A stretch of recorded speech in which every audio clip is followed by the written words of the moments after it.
bersama-sama juga menginap dan tinggal di pesantren besar. Sekali lagi mohon maaf kalau ada kekurangan. Terima kasih sekali lagi atas kehadirannya. Wassalamualaikum warahmatullahi wabarakatuh. Waalaikumsalam warahmatullahi wabarakatuh.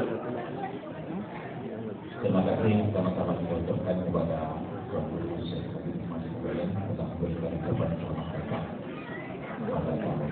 Selanjutnya mari sama-sama kita dengarkan arahan nasihat dari Habib Muhammad kepada beliau. Nabi Muhammad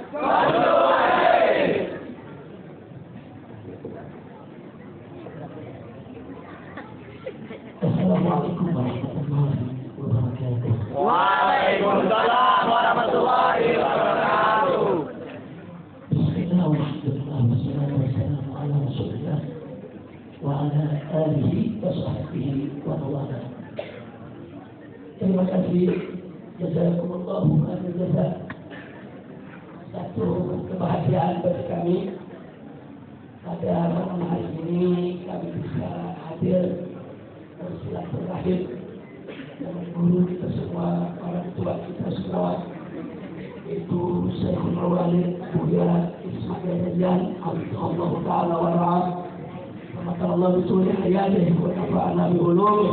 Amin. Amin. Malam hari ini saya datang tidak sendiri.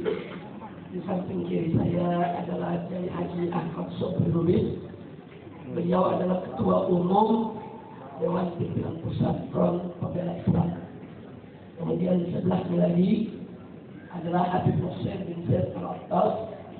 Beliau adalah Imam FPI Provinsi DKI Jakarta.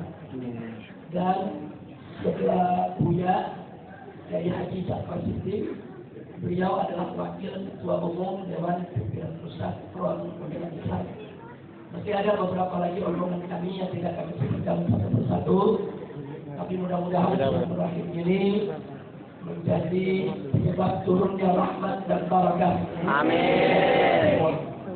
Dan singkat saja yang ingin saya ingatkan untuk diri saya dan segenap ikhwati al-ahibba'i rahimakumullah, dalam perjuangan penegakan Islam ini sekurang-kurangnya ada 3 perkara yang tidak boleh kita lupakan. Yang pertama adalah ikhlaskan niat hanya untuk mencari ridha Allah. Karena ikhlas ini satu keajaiban. Manakala seseorang itu sudah ikhlas, maka yang sulit menjadi mudah. Sesuatu yang mungkin pada awalnya kita pikir tidak mungkin, menjadi mungkin. Dan ikhlas itu adalah obat kejenuhan. Orang kadang-kadang dalam berjuang suka datang saat-saat jenuh, saat-saat lelah. Nah ini kalau dibiarkan bisa mengantarkan kepada keputusasaan. Tapi manakala kita ikhlas, maka ikhlas adalah obat kejenuhan dan benteng daripada keputusasaan. Makanya pantas kalau Allah ingatkan dalam Al-Quranul Karim, Faqala Ta'ala, wa ma umiru illa liya'budullaha ikhlas. Dan kemudian yang kedua, yang tidak boleh kita lupa adalah kita harus serius kalau ingin memenangkan agama Allah. Karena Allah sudah berjanji dalam Al-Quran Al-Karim, Faqala Ta'ala, in tansurullah yansurkum wa yuthabbit aqdamakum. Jika kamu sekalian sungguh-sungguh memenangkan Allah, maksudnya memenangkan agama Allah, niscaya Allah pasti akan memenangkan kamu sekalian. Ini janji Allah. Innallaha la yukhliful mi'ad. Allah tidak pernah dan tidak akan pernah mengingkari janjinya. Jadi kalau kita serius, kita tekun, betul-betul kita jalani dengan penuh keikhlasan, Allah akan bukakan jalan untuk kita semua. Makanya Allah katakan dalam ayat yang lain, alladzina jahadu bina lanahdiyannahum subulana. Dan mereka-mereka yang berjuang di jalan kami, kata Allah, lanahdiyannahum subulana. Niscaya akan kami tunjukkan kepada mereka subulana. Allah tidak mengatakan sabilan. Allah mengatakan subulana. Artinya apa? Berapa banyak jalan-jalan yang akan dibuka oleh Allah. Jadi kalau ikhlas kita berjuang untuk membela Allah, Jalan ini yang tertutup, yang ini Allah buka. Yang ini tertutup, yang itu Allah buka. Yang ini udah nggak mungkin Allah buka jalan yang lain-lain.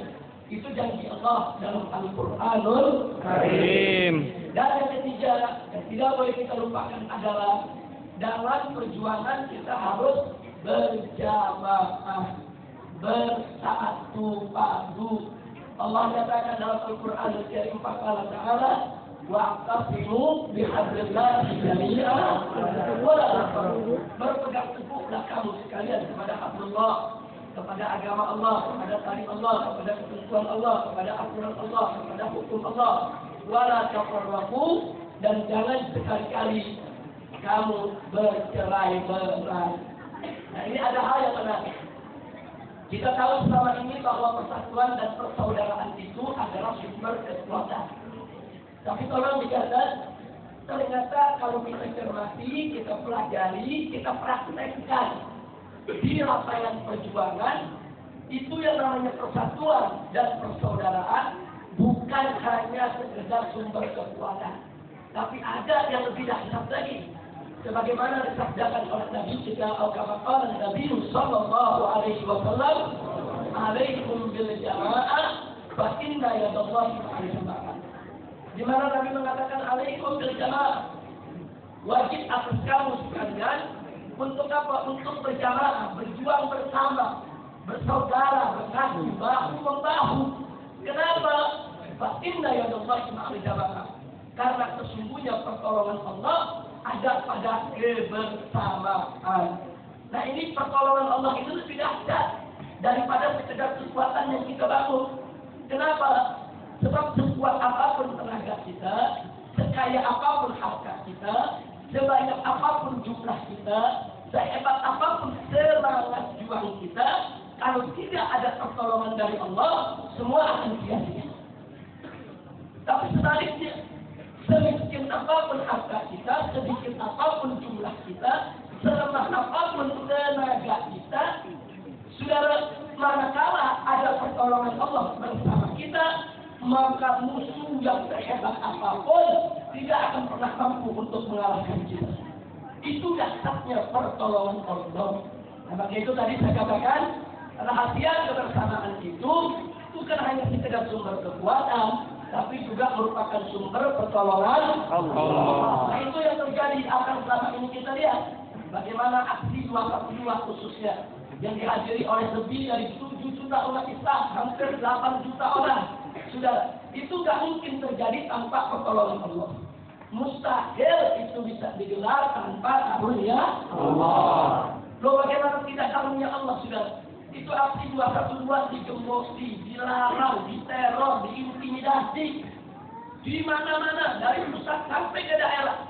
Tapi begitu datang waktunya, tetap saja aksi tersebut diberkahi oleh Allah dan mendapatkan kesuksesan yang luar biasa. Nah, karunia siapa itu? Allah. Siapa? Allah.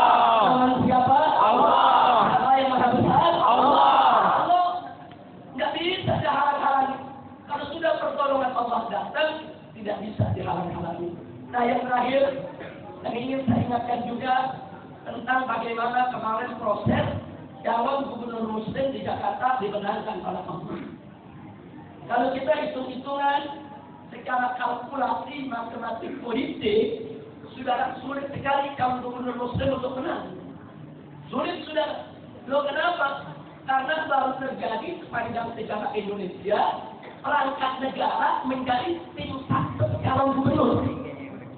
Bayangkan, perangkat negara rame-rame menjadi tim sukses calon gubernur dan Muslim. Dibayar habis-habisan dengan perangkat negara. Dan uang ratusan miliar digelontorkan. Bahkan kemarin itu terjadi di Jakarta, bukan lagi serangan pajak, tapi serangan barbar. Kenapa saya katakan serangan barbar? Karena nyogoknya terang-terangan. Pagi, siang, sore, malam, sebar sembako dan sembako, banjir, duit, dibagi-bagi ke orang miskin, dan seterusnya dan seterusnya. Sementara kalau gubernur Muslim nggak punya kemampuan seperti ini. Tidak didukung oleh kekuasaan, tidak didukung oleh finansial yang cukup. Kalau hitung-hitungan secara matematik politik, kalau gubernur Muslim sulit untuk menang, sudah. Bahkan sampai beberapa hari sebelum pilkada, ada beberapa tokoh nasional, ada beberapa pimpinan partai politik datang menemui saya. Mereka menyampaikan keputusasaan mereka, kekecilan hati mereka. Ini nggak mungkin menang ini habis. Karena mereka lihat fakta di lapangan. Sudah, tapi jangan lupa di sana itu sudah ada kekuatan Allah. Yang maha kaya adalah Allah. Yang maha kuasa adalah Allah. Akhirnya kemarin terjadi berbagai macam keajaiban yang akhirnya calon gubernur Muslim itu bisa menang. Sudah. Dua saja saya berikan contohnya sudah sebagai bukti. Pertama, mari kita lihat pada saat calon gubernur non Muslim ini sedang kampanye, mereka ngambil beberapa ustaz untuk membela calon pemimpin non Muslim. Jadi kenapa? Ustaz yang iman ruhum imannya ada dalam amplop. Tapi ada yang menarik. Ini ustaz yang bela calon non Muslim begitu tampil di atas mimbar, apa dia bilang? Saudara-saudara, kita sebagai Muslim tidak boleh pilih pemimpin kafir, tapi wajib untuk memilih pemimpin Muslim. Dan kembali ke ngomong.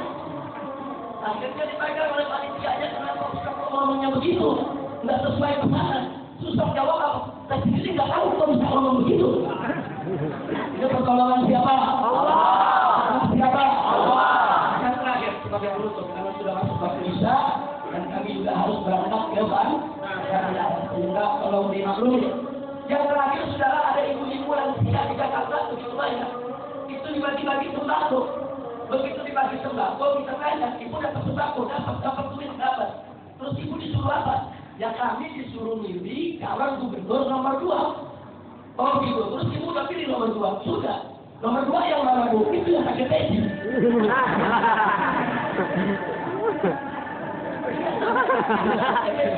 Ini nomor 3, bukan nomor 2.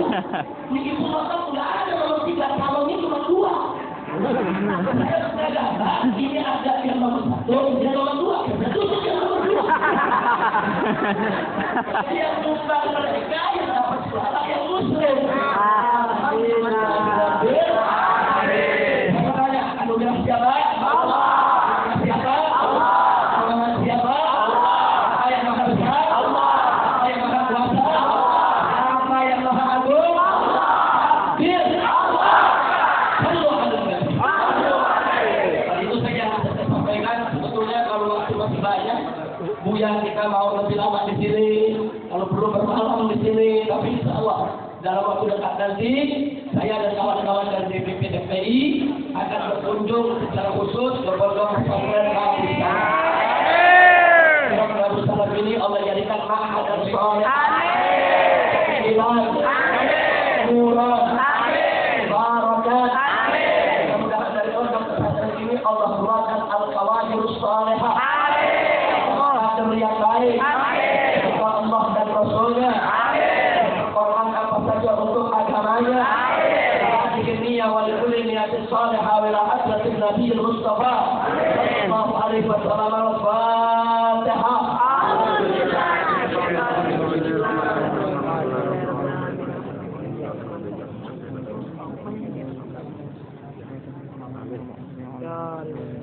Tajaballahu minkum. Segala perhatian, mohon maaf segala kekurangan. Terima kasih Bu ya. Luar biasa ini malam undangan cici di makanan yang terbaik. Melihat tempatnya juga bagus. Terima kasih. Jazakallahu khair. Wallahul muwaffiq ila aqwamit thoriq. Wassalamualaikum warahmatullahi wabarakatuh. Waalaikumsalam warahmatullahi wabarakatuh. Takbir. Allahu Akbar.